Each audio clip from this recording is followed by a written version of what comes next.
আমাৰ সকলো বিষয়তে গভীৰতালৈ নগৈ ওপৰে ওপৰে যোৱাৰ স্বভাৱ। আমি ভিতৰি ভিতৰি ফোপোলা হৈছৈ হুলস্থুল কৰি স্ফূৰ্তি তামাচা কৰাকে আমি জীৱনটো উপভোগ কৰা বুলি ভাবোঁ। আচলতে তেনে নহয়। তেনে হোৱা হ'লে সদায় চিঞৰি চিঞৰি গান গোৱা ল'ৰা এজনে আত্মহত্যা নকৰে।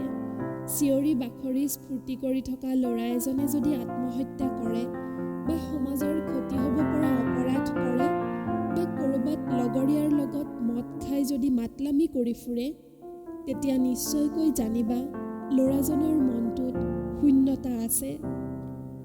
তোমাৰ মনটো এখন মোনাৰ দৰে। সেই মোনাখন পেলনীয়া আৱৰ্জনাৰে ভৰ্তি কৰিবা নে ধুনীয়া ধুনীয়া সম্পদেৰে ভৰ্তি কৰিবা, সেয়া নিৰ্ভৰ কৰিব তোমাৰ ওপৰত।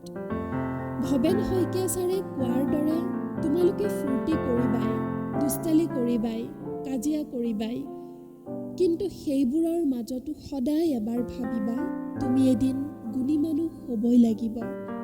এৰা, তুমি সততে মনত ৰাখিব লাগিব যে তুমি এজন ভাল মানুহ হ'ব লাগিব। সমাজৰ কামত অহা গুণী মানুহ হ'ব লাগিব। দুখ সমস্যাৰ মাজত ককবকাই তুমি হাৰি দিলে নহ'ব।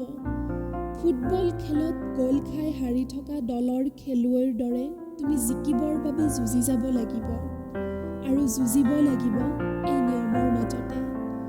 জীৱনৰ এই ফুটবল খেলখনত তুমি নিজেই নিজৰ ৰেফাৰীও হ'ব লাগিব।